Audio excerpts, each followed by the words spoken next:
en esta hora venir ante su presencia y presentar nuestras necesidades también, ¿verdad? Gracias por esos bellos cantos, que el Señor los bendiga, a los músicos, al cantante.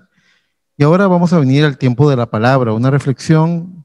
Hoy sentí en mi corazón hablarles sobre 3 clases de creyentes. Para ello los invito a que hagamos una lectura de la palabra de Dios en el libro de San Juan, en el capítulo 6. San Juan 6, vamos a leer del verso 60 al verso 65. Estos 5 versículos que son bien importantes. Mientras usted busque en su Biblia, le voy a dar un contexto. Jesucristo acaba de predicar un mensaje en este capítulo 6 de San Juan, donde él dice: yo soy el pan del cielo. El que de mí comiere no tendrá hambre, no tendrá sed. Él dice, él explica y dice: el que come mi carne y bebe mi sangre. Y no explica. Y eso desconcierta un poco a los oyentes, ¿verdad? Un mensaje no explicado. Así que vamos a leer lo que dice San Juan 6, 60. Y gracias, hermanos, por ponerse de pie. Dice así la palabra: al oírlas, muchos de sus discípulos dijeron: dura es esta palabra, ¿quién la puede oír? Sabiendo Jesús en sí mismo que sus discípulos murmuraban de esto, les dijo: ¿esto os ofende? Pues qué si vieres al Hijo del Hombre subir a donde estaba primero. El Espíritu es el que da vida, la carne para nada aprovecha. Las palabras que yo os he hablado son espíritu y son vida.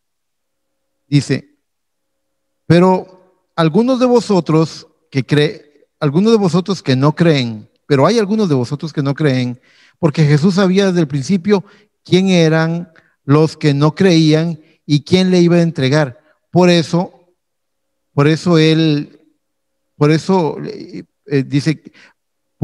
Jesús sabía quién iba a entregar, porque Jesús sabía desde el principio quién eran los que no creían y quién lo había de entregar, y dijo: por eso os he dicho que ninguno puede venir a mí si no le fuere dado al Padre. Continúe conmigo, por favor, hasta el verso 7:1. Dice: desde entonces muchos de sus discípulos volvieron atrás y ya no andaban con él. Dijo entonces Jesús a los 12, les dijo: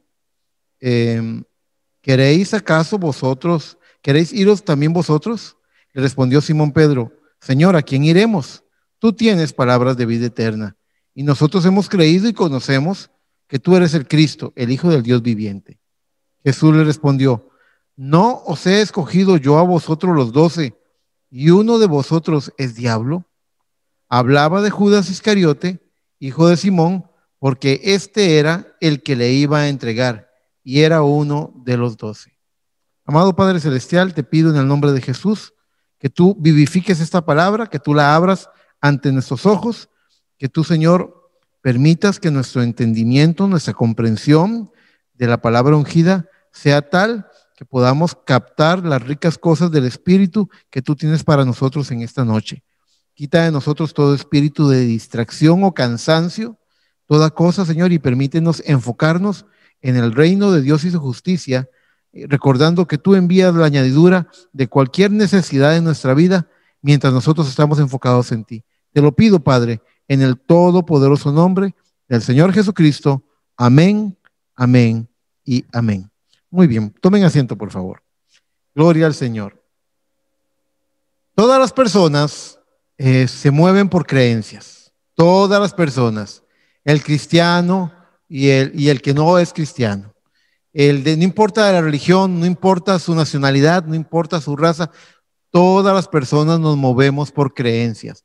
Aún el ateo cree que este mundo se autorregula, está basado en una creencia, que este mundo se autorregula, que este mundo se hizo a sí mismo, que vino del caos y ha alcanzado un balance natural por las fuerzas que interaccionan o se repelen entre sí.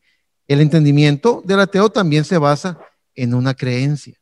Alguien podría decir: no, hermano, pero la ciencia trabaja con la evidencia. Voy a hacer un pequeño paréntesis en mi mensaje para traer a una conversación que tuve hace mucho tiempo con un hombre de ciencia. Él me decía que la ciencia se basa en el conocimiento empírico, en lo que se ha podido comprobar, de lo que se tiene evidencia, no por fe, sino por evidencia. Entonces yo le decía a él: ¿y esa será la única forma de adquirir conocimiento? ¿No habrá alguna otra forma? Dice, esta es la mejor y la única forma. Yo, bueno, y le dije, ¿me permite usar su propia lógica? Me dice, por favor. Yo le dije, muy bien, piense por un momento. De todos los fenómenos científicos, de todos los fenómenos naturales que la ciencia podría estudiar en el universo, que es tan grande, tan enorme, tan inmenso, ¿podría decirme usted de que la ciencia ya ha comprobado por lo menos un 50%? Ah, no, el universo es tan grande que nosotros no hemos comprobado un 50%. Tal vez un 10, le dije yo. Me dice, no, tal vez un 1. No creo, dice él. No creo que un 1 porque no tenemos nuestra muestra, la muestra de nuestro estudio es muy pequeña, no es tan grande.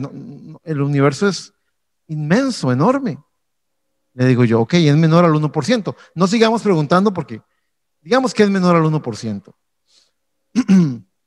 Una de las ciencias que ustedes tanto avalan, que yo mismo vamos a ver, a mí la ciencia me habla de Dios todo el tiempo, porque cada descubrimiento que hacen solamente sirve para que yo me dé cuenta de lo grande que es mi Señor. Pero le dije, una de sus ciencias más aplicadas, más fundamentadas, más sólidas, es la matemática pura. Y me dice, correcto.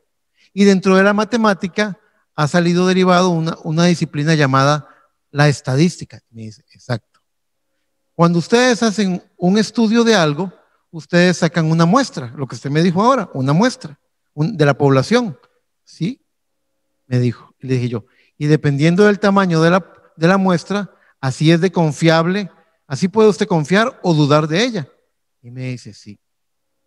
Le dije yo, entonces usted me está diciendo a mí que yo tengo que confiar en usted de que la única fuente de conocimiento es el conocimiento científico por medio del método científico, siendo que la muestra que ustedes han estudiado está por debajo del 1%, muy por debajo del 1% de todas las posibles experiencias comprobables en el universo. El hombre sonrió y me dijo, me la planteó bien, dice, tiene razón, es una muestra demasiado pequeña. Yo le dije, las escrituras que testifican de cosas que nosotros hemos visto con nuestros propios ojos, milagros acontecer, dice, hablan de otra fuente de conocimiento, que es la revelación, donde Dios condesciende con el hombre y viene, como una madre le habla a su hijo, se sienta a hablarle al hombre en los términos en que éste puede entender, pero le habla de cosas grandes y profundas. Pero aún el científico está basando todo lo que hace en una creencia, la creencia de que el método científico y que el conocimiento empírico es el camino para adquirir conocimiento. ¿Se dan cuenta? El punto es que todos, sabios e ignorantes, poderosos y débiles, religiosos y ateos, todo ser humano rige su vida por un sistema de creencias. Aún el más ateo cree en algo, cree que Dios no existe. Todos tienen un sistema de creencias. Muy bien, quería citar eso para poder entrar en el tema. Aquí en la lectura que leímos de la palabra de Dios podemos ver las 3 clases de creyentes que existen. Número 1, el creyente verdadero. Lo vemos tipificado en Pedro, donde cuando Cristo les dijo, ¿se quieren ir ustedes también? Porque ya todo el mundo estaba dejando solo al maestro. ¿Se quieren ir ustedes también? ¿Qué le dijo Pedro? Señor, ¿a quién iremos si solamente en ti hallamos palabras de vida eterna? Ese es el creyente verdadero, el que ha tomado una posición clara respecto a lo que cree de Jesucristo. Ya Pedro había dicho en Mateo 16, yo digo que tú eres el Cristo, el Hijo del Dios viviente. Y aquí lo estaré afirmando, nosotros hemos conocido que tú eres el Cristo. Luego está la segunda clase de creyente. Ya no es creyente verdadero. Este es un creyente manufacturado. Y lo vemos tipificado en la persona de Judas, el que le había de entregar. De veras, hermano, deme tiempo, ya vamos a desarrollar el tema, pero ahorita vamos a ponerle nombre a cada cosa. Y también está la tercera clase de creyente, el incrédulo, que descree la palabra de Dios para creer cualquier otra cosa. El incrédulo tipificado en aquellos que eran hombres religiosos, que se fueron escandalizados por el mensaje que Cristo predicó. donde dijo que él era el pan del cielo y donde dijo que tenían que comer su carne y beber su sangre. Por ahí dijo un predicador una vez, ese Jesús nos está pidiendo que seamos caníbales, nos está pidiendo que seamos vampiros, que bebamos sangre. Claro, eso tenía un simbolismo, tenía un significado, pero lo interesante es que Cristo no lo explica. Y muchas veces Dios actúa en nuestra vida de esa forma. Nos presenta un escenario antagónico, casi para probarnos. Nos presenta un escenario antagónico y luego se queda observándonos a ver cómo vamos a responder. A ver de qué material estamos hechos. A ver, para saber si somos creyentes o si no lo somos. Dios quiere comprobar que en nosotros existe una fe auténtica y verdadera. El creyente verdadero pone su mirada en lo que Dios está haciendo, como lo hizo Abel en su día, ya en el principio, en Génesis, cuando recibió una revelación de la adoración perfecta mediante la ofrenda del Cordero. ¿Cuántos han oído hablar de la historia de Caín y Abel? ¿Cuántos han oído hablar de que ellos vinieron a adorar a Dios, ambos, cada uno con su ofrenda? Dice la Biblia que Caín llegó con frutos naturales del campo, entre tanto que Abel llevó un cordero, lo inmoló, lo sacrificó y en una piedra derramó su sangre, ¿no? para ofrendárselo al Señor. Abel recibió un reconocimiento. Dice la palabra que Dios vio con agrado la ofrenda de Abel, pero no la ofrenda de Caín. Ahí se nos cae el argumento del fundamentalismo. La gente que es muy fundamentalista en las religiones dice que Dios está, si usted busca a Dios, Dios está obligado a recibirlo a usted. Pero lo vemos que Caín buscó a Dios y presentó una ofrenda y Dios no lo miró con agrado. Ahora, el creyente verdadero solamente está interesado perdón, no me he explicado porque dije la ofrenda del Cordero, pero no lo expliqué y tengo que explicarla un poco. Cuando estos dos eran niños, Caín y Abel, seguramente oyeron historias. Oyeron la historia que Adán y Eva les contó de cómo fue la caída, de cómo fue cuando fueron sacados del jardín del Edén. En esa historia, cuando usted lo lee, usted puede imaginarse lo que ellos recibieron, lo que ellos escucharon, esos niños. Abel escuchó y Caín escuchó de que Adán, después de que Adán y Eva habían probado el fruto que no debían de probar, sintieron vergüenza porque estaban desnudos. Oyeron la voz de Dios en el huerto, que los buscaba, y se cosieron delantales de hojas de higuera y fueron a presentarse delante de Dios. Según relata la historia de Génesis, Dios le quitó el delantal de hojas de higuera a ellos. Les dijo, ¿dónde estabas tú? Le dijo Adán. Es que tuve vergüenza porque estaba desnudo. ¿Quién te enseñó que estabas desnudo? Ya comiste del árbol que te dije que no debías de comer. Las mismas palabras de Adán evidenciaron la condición espiritual de Adán. Dios le quita el delantal de hojas de higuera y los viste a ambos con pieles, dice el libro de Génesis. Ahora, ¿creen ustedes que había una tienda de pieles por ahí en el Edén? A la hermana Tuti le da risa. No, no había una tienda de pieles ahí. Por supuesto que no, no había nada de eso. Entonces, ¿de dónde habrá sacado pieles Dios para vestir a sus hijos? Algo tuvo que morir allá en el jardín del Edén. Algo tuvo que morir.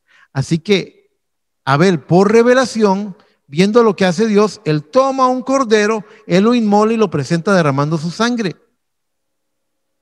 Y Dios ve con agrado. Dice Dios, este sabe lo que está pasando, este entiende, le recibe la ofrenda. ¿Cómo sabía Abel que 4000 años en el futuro el verdadero Cordero de Dios que quita el pecado del mundo iba a morir en la cruz del Calvario? Ese Cordero era un tipo, una sombra, pero el entendimiento o la comprensión que Abel tuvo iba en línea con la revelación, comprendió bien el asunto. ¿Ve? Así es el creyente. El creyente verdadero solamente está interesado en una cosa, en conocer y en actuar en consecuencia a la perfecta voluntad de Dios. Y para ello, al igual que el caminante que está buscando qué dirección tomar en su caminata, tiene dos cosas a considerar. Una, la meta a donde quiere llegar, y dos, el medio para guiarse. Algunas veces gente tiene un mapa, cuando conducimos carros usamos el GPS y vemos lo que dice Waze y otras aplicaciones, ¿verdad? Para poder llegar a nuestro destino. Bueno, ¿sabían ustedes que en la antigüedad, los marinos se guiaban a sí mismos por medio de las estrellas? Ellos miraban las estrellas y para llegar a su casa. Y no importa en qué mar estuvieran o cuál fuera la época del año o la posición de las estrellas, porque las estrellas van moviéndose, ¿verdad? ¿Por qué se mueven? Porque ellas tienen su propio movimiento y también la Tierra va girando.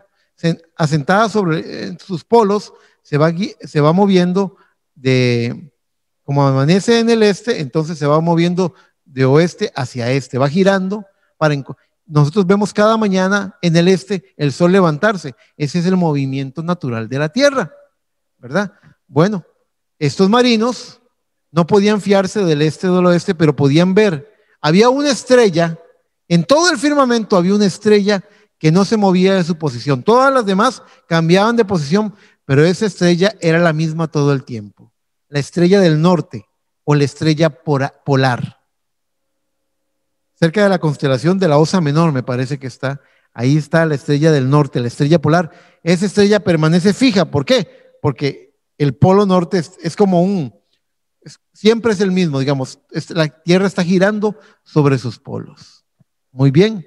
Para el creyente, nosotros también tenemos nuestra estrella polar y también tenemos nuestro medio para poder guiarnos. En aquel tiempo los hombres de ciencia llegaron a descubrir lo que es la brújula. La brújula, el agujero, la aguja de la brújula siempre apunta hacia el norte, siempre apunta hacia el polo magnético. Entonces ellos aprendieron a guiarse y a ver la brújula, y la brújula siempre les apuntaba hacia esa estrella polar, hacia ese polo norte. Para el creyente es lo mismo. Nosotros tenemos una meta, tenemos algo que no podemos perder de vista, y esa es la palabra de Dios. Y también tenemos una brújula, que es el Espíritu Santo. El Espíritu Santo siempre lo va a guiar a usted a la palabra. Siempre es de esa misma manera. Por cuanto Él dijo en San Juan 16:13, pero cuando venga el Espíritu de verdad, hablando del Espíritu Santo, dice, pero cuando venga el Espíritu de verdad, os guiará a toda la verdad. La característica del Espíritu Santo es que Él no se va a salir de la palabra, Él no va a contrariar la palabra, Él no va a cuestionar o a dudar de la palabra. El Espíritu Santo siempre va a apuntar hacia la palabra de Dios. Esa es la confianza que usted tiene. La palabra es nuestra estrella polar y el Espíritu Santo es nuestra brújula que nos guía al destino que queremos tener. Muy bien. Y no solo, ¿cómo sabe usted, hermano Érico, que el Espíritu Santo es Espíritu de verdad, guiándonos a toda la verdad? Esa es la Biblia que nos guía, porque en San Juan 17:17, Cristo oró diciendo, santifícalos en tu verdad, tu palabra es verdad. Él nos guía a la verdad de su palabra. Luego, eso es el creyente verdadero, pero luego está el creyente manufacturado, el cual es un imitador. Él ve lo que el hombre hace, él no se fija en lo que Dios hace, él pone su atención en lo que el hombre hace y lo imita con una fe fingida, una fe aprendida, una fe que es más bien un concepto religioso. Así fue Caín. El mismo Caín estaba sentado, cuando era un niño, estaba sentado a la par de Abel, oyendo la historia, y mientras que Abel se estaba fijando en lo que Dios hizo, Caín se fijó en lo que Adán hizo.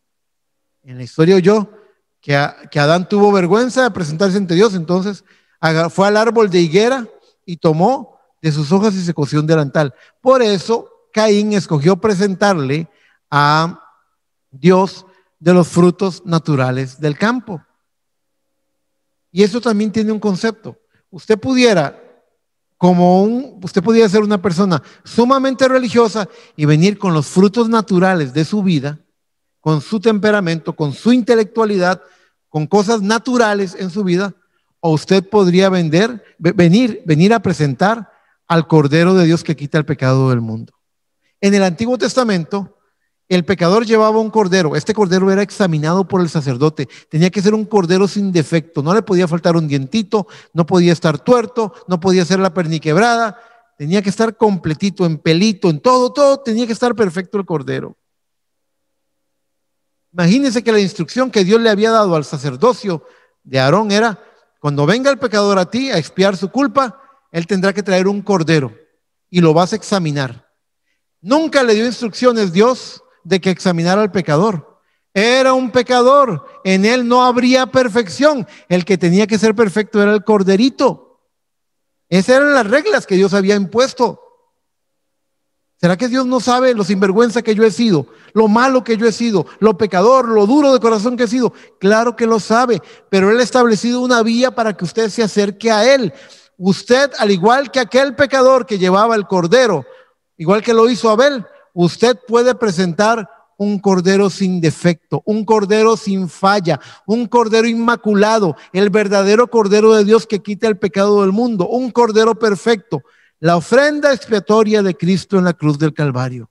Si usted viene por la sangre del Calvario, Dios lo recibe a usted. Porque usted no viene conforme a su propia justicia, sino que usted ha traído la ofrenda perfecta que fue exigida, un cordero sin defecto, Cristo. Muy bien. Pero el creyente manufacturado es un imitador. Caín hizo eso porque vio lo que hizo el hombre. No se fijó en lo que estaba haciendo Dios.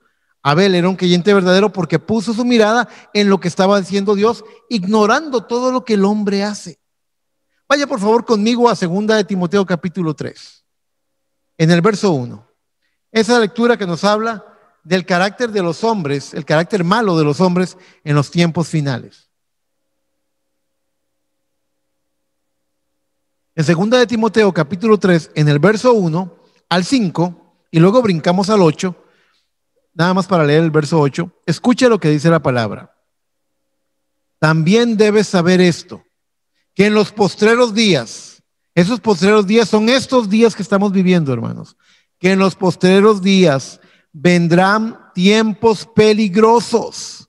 2 de Timoteo 3:1, tiempos peligrosos, porque habrá hombres amadores de sí mismos, avaros, vanagloriosos, soberbios, blasfemos, desobedientes a los padres, ingratos, impíos, sin afecto natural, implacables, calumniadores, intemperantes, crueles, aborrecedores de lo bueno, traidores, infatuados, amadores de deleites más que de Dios.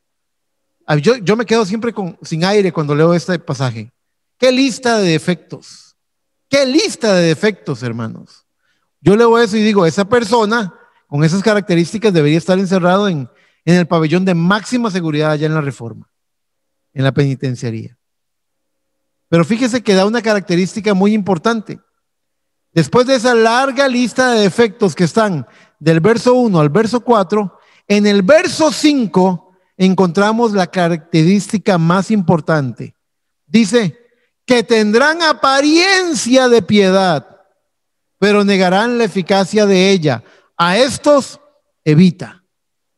¿A quiénes debemos evitar? A los que tienen apariencia de piedad, pero son negadores de la eficacia de la piedad. Piedad significa ser como Dios. ¿Qué es lo que dice la palabra? Sed vosotros santos por cuanto vuestro Padre es santo. Es decir, que estos no creen que ser santo tenga algo de valor, sea algo importante. Es alguna especie de práctica religiosa nada más. Pero ser santo tiene una cualidad muy importante. Te abre las puertas al compañerismo de Dios. No en vano dice la palabra: ¿quién subirá al monte de Jehová y quién estará en su lugar santo? El limpio de manos y puro de corazón. ¿Qué dicen las bienaventuranzas? Bienaventurados los de limpio corazón, porque ellos verán a Dios. ¿Qué es lo que dice la palabra? Lo dice en Hebreos y también en el Antiguo Testamento dice: sin santidad nadie verá al Señor. Así que nos conviene la santidad para entrar en compañerismo con Dios, porque en otra parte la palabra de Dios dice: Señor, muy limpio eres de ojos para ver el mal. Es decir, que uno no puede venir con nuestras vidas llenas de pecado a tener compañerismo con Dios. Uno tiene que pasar por una santificación y para eso fue provista la sangre también, la sangre del Cordero. Pero no quiero salirme del punto. Esa larga lista de defectos: infatuados, aborrecedores de lo bueno, amadores de los deleites más que de Dios, esa lista larga de defectos termina diciendo que tendrán apariencia de piedad. Y me gusta hacer este ejercicio siempre para que usted entre en el pensamiento al que estoy invitándole a considerar. ¿Hay acaso apariencia de piedad en el nightclub? No, ¿verdad? ¿Habrá personas con apariencia de piedad allá en el pool tomando cerveza en la cantina? No. ¿Habrá apariencia de piedad allá en la cárcel? No. ¿Dónde hay apariencia de piedad? En las iglesias. Es en las iglesias donde hay apariencia de piedad. Esta gente tan llena de defectos es gente que va a la iglesia, que tiene una apariencia de piedad. Ahora brinque al verso 8, ahí donde estábamos. En el verso 8 dice: y de la manera que Janes y Jambres resistieron a Moisés, así también estos resisten a la verdad. Hombres corruptos de entendimiento, réprobos en cuanto a la fe. Les quiero hacer una pregunta. ¿Ustedes saben quién fue Janes y Jambres? ¿Quiénes fueron? Janes y Jambres fueron los sacerdotes de Faraón. ¿Cómo fue que ellos resistieron a Moisés? Les voy a decir: por imitación religiosa. Yo les dije que el creyente manufacturado es un imitador religioso. Bueno, Janes y Jambres, usted alguna vez ve la película de los 10 mandamientos y usted ve que viene Moisés, ahí viene Charlton Heston, el actor, haciendo el papel de Moisés, y agarra la vara y dice: así dice el Señor, deja ir libre a mi pueblo. Y suelta la vara, se la da a Aarón para que Aarón eche la vara a los pies de Faraón. ¿Y qué ocurre con la vara? Se convierte en serpiente. Entonces Faraón dice: Janes, Jambres. Y Janes y Jambres vienen con sus varas, las echan delante de la serpiente y las varas de ellos también se convierten en serpientes. ¿Y qué ocurrió con Faraón? Faraón, que estaba sorprendido de lo que hizo Moisés, ahora hace: yo pensé que eso era algo, pero ya me di cuenta que mis sacerdotes también lo pueden hacer. Luego, días después, Moisés le grita desde la orilla: deja ir libre a mi pueblo, dice el Señor. Aarón, hiere las aguas. Y Aarón toma la vara y hiere las aguas y las convierte, las aguas del Nilo se convierten en sangre. Y viene Faraón y dice: Janes, Jambres, ¿qué es esto? Y vienen ellos y hacen lo mismo, imitan lo que está haciendo, y el corazón de Faraón se vuelve a endurecer. Y Janes y Jambres podían imitar las plagas, pero Janes y Jambres no tenían el poder de quitar las plagas. Todas las veces Faraón tuvo que pedirle a Moisés, y Moisés oró a Dios y Dios quitó las plagas. Pero ese es el concepto, precisamente ese es lo que es un creyente manufacturado. Uno que imita, pero no tiene verdadero poder, es un imitador religioso. Ellos resistieron a Moisés imitándolo, como diciendo: tú lo haces, yo también puedo hacerlo. Tú crees en Dios, yo también lo creo. Ocurrió lo mismo con Moisés y Balaam, el falso profeta. No, él era un profeta de Dios, pero en su corazón él era falso porque él codiciaba las riquezas del rey Balac. El rey Balac contrató a Balaam para que maldijera al pueblo. Y Balaam tenía los 7 carneros, igual que Moisés tenía los 7 carneros para hacer las ofrendas y sacrificios. Todo exactamente igual, imitación religiosa. Pero Dios no permitió que Balaam maldijera al pueblo de Israel. Entonces, nos damos cuenta de que todo esto es un tipo. Así como Caín fijó su atención en lo que dijo el hombre, un creyente, y Abel en lo que hizo Dios, un creyente verdadero va a ver lo que hace Dios, y un creyente manufacturado va a poner su mirada en los hombres. ¿Sabe usted entonces, según esta historia que le conté de Faraón, qué es lo que produce la imitación religiosa? ¿Cuál es el resultado final? El resultado final es endurecimiento de corazón. Por eso hay tanta gente que dice: ¿a cuál iglesia voy a ir? Si todas son iguales, dice. ¿Por qué? Porque hay una gran cantidad de imitación religiosa. Ahora, mis hermanos, si usted un día va a pagar con un billete de 20,000 colones y le dicen: lo siento, no se lo puedo recibir porque ese billete es falso. Si a usted le dieron un billete falso, usted puede decir: qué barbaridad, me robaron 20,000 colones.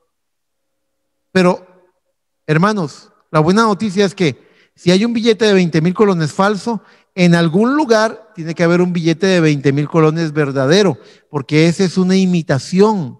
Así como existe lo falso, también existe lo real, lo verdadero. Y toda esta imitación religiosa y todos estos creyentes manufacturados producen endurecimiento de corazón. Por eso dice la palabra en Romanos 2:24, porque como está escrito, el nombre de Dios es blasfemado entre los gentiles por causa de vosotros. Porque la peor piedra de tropiezo es el testimonio de los que dicen ser cristianos, pero no lo son. La gente dice, para eso voy a ir a la iglesia, para ser como ese hipócrita, para ser como ese mentiroso, para ser como ese que va a la iglesia a aplaudir y a cantar, pero allá tiene otra mujer aparte de su esposa. Eso endurece el corazón de las personas. Por eso también dice la palabra en Mateo 24:12, por haberse multiplicado la maldad, el amor de muchos se enfriará.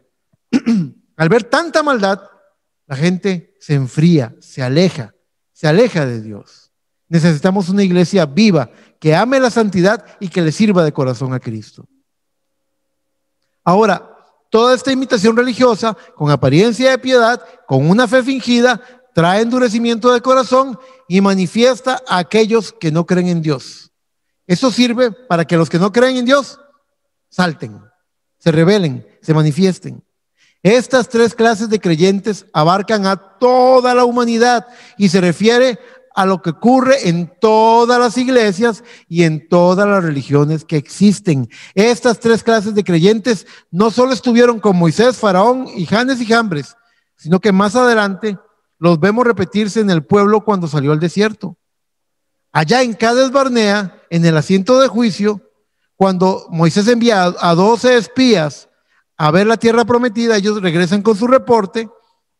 Allí se manifestó Caleb, el creyente verdadero, diciendo, tomemos la tierra porque Dios está con nosotros. Pero también se manifestaron los incrédulos.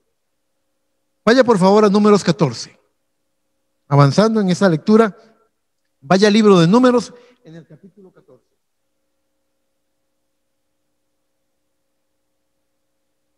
En Números 14, vea lo que dice en el verso 1.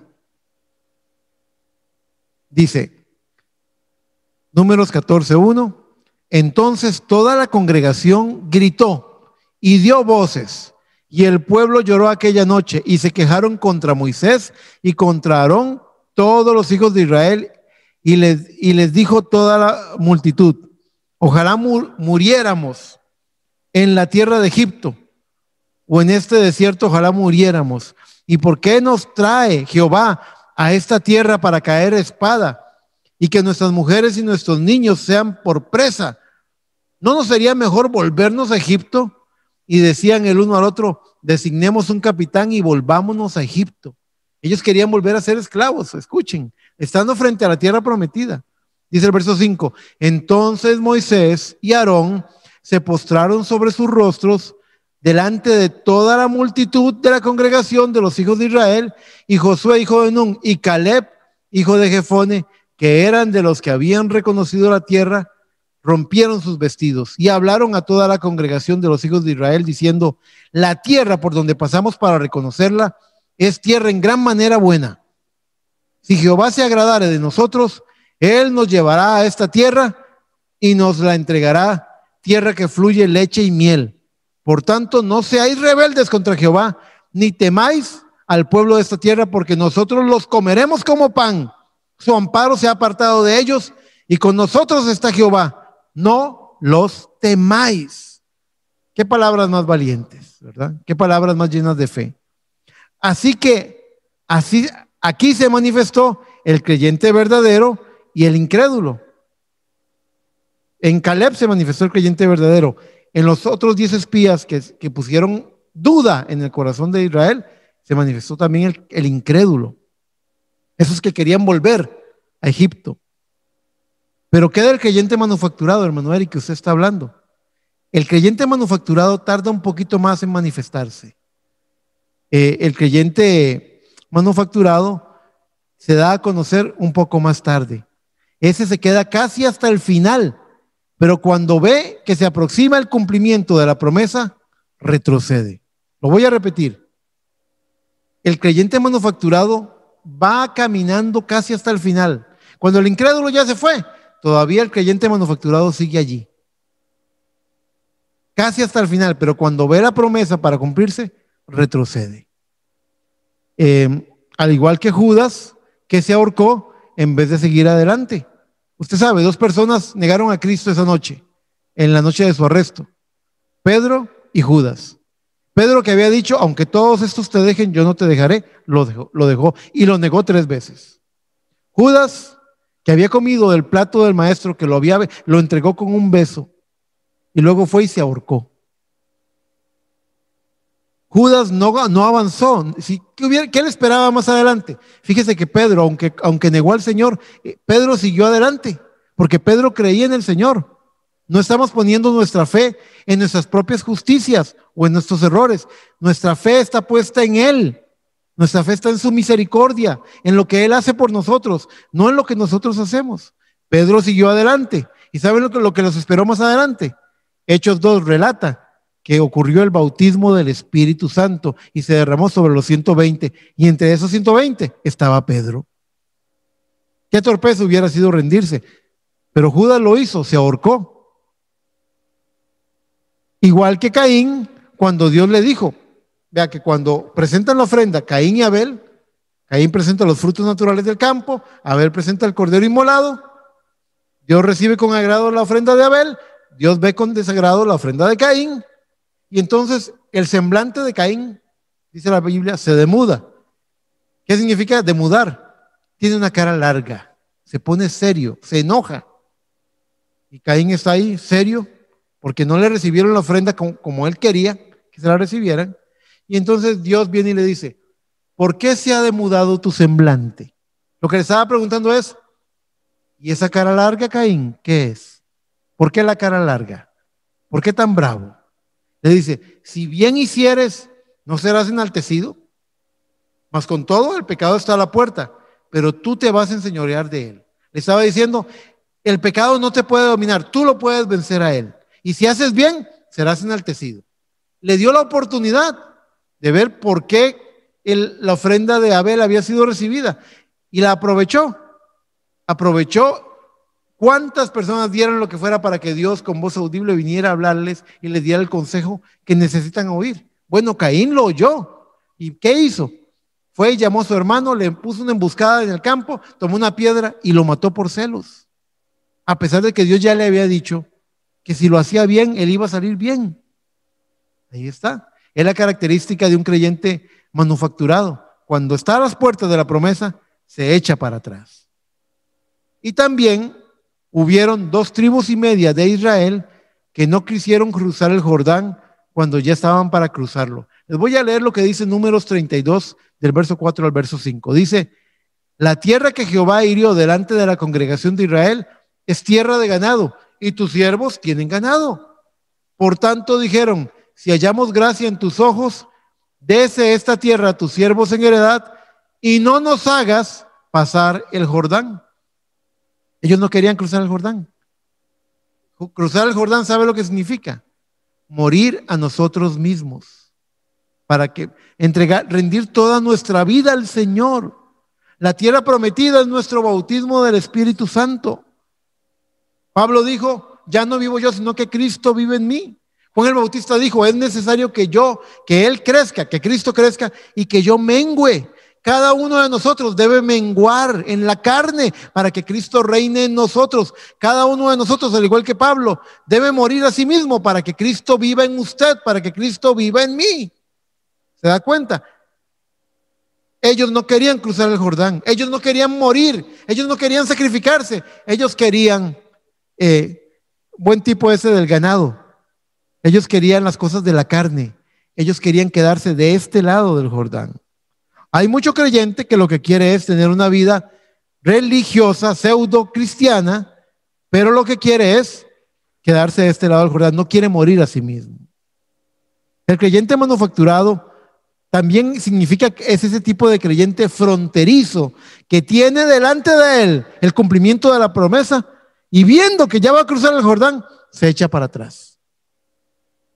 Vayan por favor conmigo a tal vez una de mis últimas lecturas de esta noche, Hebreos 6. Vaya al libro de Hebreos, en el capítulo 6, en el verso 4. Yo les voy a leer del verso 4 al verso 8. Gloria al Señor.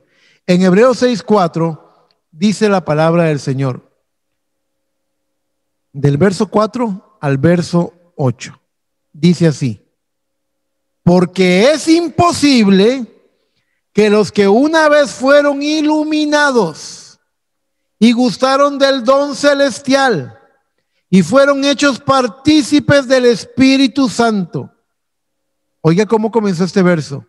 Porque es imposible que los que una vez fueron iluminados, gustaron del don celestial y fueron hechos partícipes del Espíritu Santo y asimismo gustaron de la buena palabra de Dios y de los poderes del siglo venidero y recayeron, sean otra vez renovados para arrepentimiento, crucificando de nuevo para sí mismos al Hijo de Dios y exponiéndole a vituperio.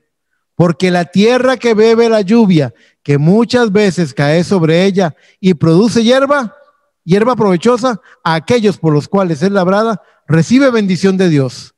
Pero la que produce espinos y abrojos es reprobada y está próxima a ser maldecida, y su fin es el ser quemada. Estos tres tipos que hemos visto hoy, las 2 tribus y media, Judas y Caín, ellos probaron de los frutos de la tierra, pero escogieron algo distinto a la promesa. Para ellos la promesa no era lo que realmente querían. Al principio de esta prédica, yo les dije a ustedes que todas las personas se mueven por creencias. El incrédulo y el creyente. Todos tenemos un sistema de creencias. De hecho, ustedes se sorprenderían de saber que son muchas personas las que vienen a las iglesias cristianas y tienen creencias antibíblicas. Nosotros tenemos la responsabilidad de cotejar con el filtro de un hombre que piensa, con el filtro de la palabra de Dios, cotejar que toda creencia que tengamos cuadre con la palabra. Si no, deberíamos cortar con esa creencia, porque nos aleja de la promesa, nos estorba, nos es un lastre. Ahora les quiero decir por qué la gente hace lo que hace, por qué la gente se comporta como se comporta.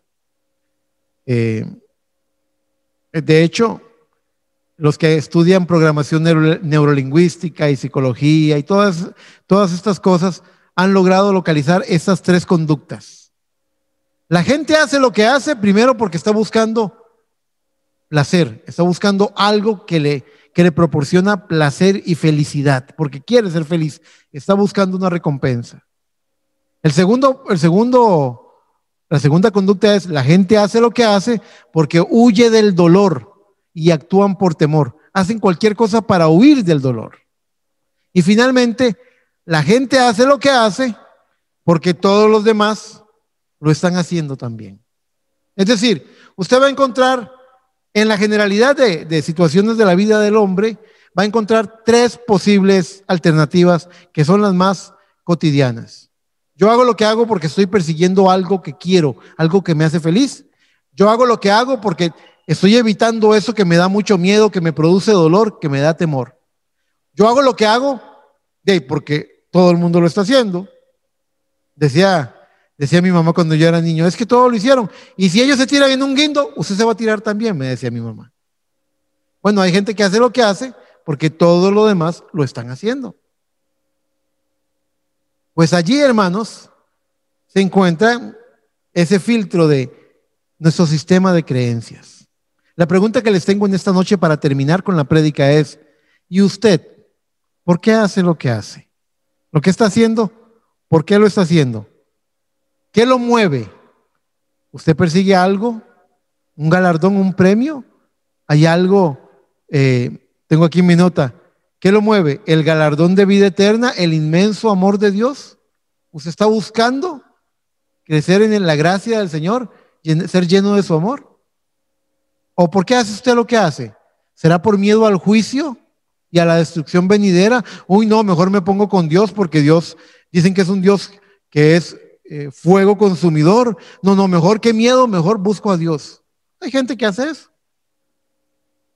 O simplemente va a la iglesia porque lo llevan, va a la iglesia porque otros van. Yo lo hago porque todo el mundo lo está haciendo. ¿Por qué hace lo que hace? ¿Cuál es su sistema de creencias? ¿Qué clase de creyente es usted? Porque si usted me dice qué clase de creyente es usted, yo le voy a decir la clase de resultado que usted va a obtener. La palabra del Señor nos dice en el libro de Hebreos 11:6, pero sin fe es imposible agradar a Dios, porque es necesario que el que se acerca a Dios crea que le hay y que es galardonador de los que le buscan. Caín no quiso el galardón, Judas tampoco lo quiso. Las 2 tribus y media suplicaron diciendo: no nos hagas cruzar este Jordán. Pero usted, ¿qué es lo que quiere? Revise su corazón por un momento, porque viene el tiempo de oración. Vamos a orar y que el Señor examine la fe que cada uno de nosotros tiene como individuos. Y recuerden, Dios no viene por grupos, Dios viene por individuos. La novia de Jesucristo está conformada por un grupo de individuos que no se afiliaron a una cierta iglesia o una cierta religión, sino que han tomado a Dios en su palabra y que han experimentado y han comprobado la buena voluntad del Señor, agradable y perfecta. Así dice la palabra. Examínese por un momento. En este esquema que le presenté, en esta prédica que le presenté, ¿quién es usted? ¿Es un creyente verdadero? ¿Viene Dios con palabra dura ante usted? ¿Viene Dios en una forma desafiante para sacudirlo, para estremecerlo? Y le dice: ¿te quieres ir tú también?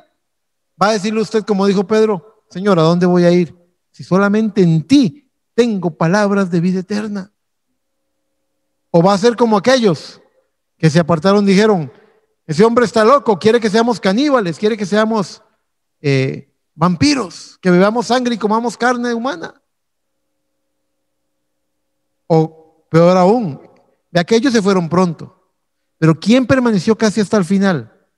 El creyente manufacturado, el fronterizo, el que no podía aceptar la promesa, pero siguió allí paso a paso hasta llegar casi hasta el final.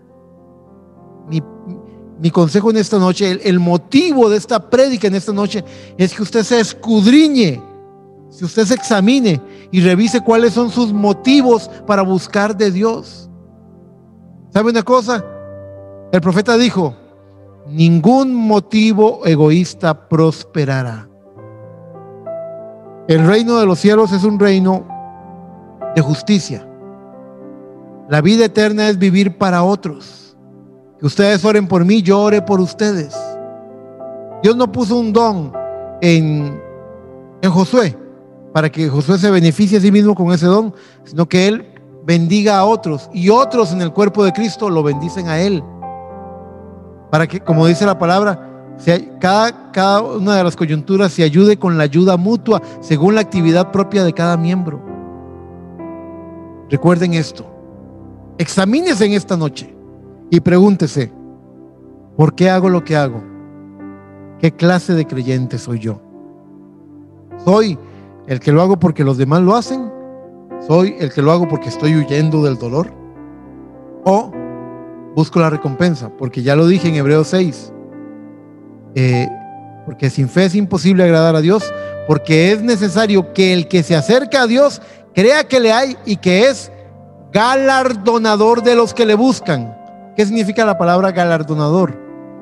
Premiador de los que le buscan. Dios tiene un premio para usted si usted lo está buscando a Él, en sus términos, en su voluntad, en su palabra. ¿Recordarán lo que les dije en esta noche? El creyente verdadero busca la perfecta voluntad de Dios y lo va a lograr por medio del Espíritu Santo, que lo guía a toda la palabra y se la revela y se la abre y le da entendimiento. Lo demás corre peligro de ser manufacturado o incluso incrédulo.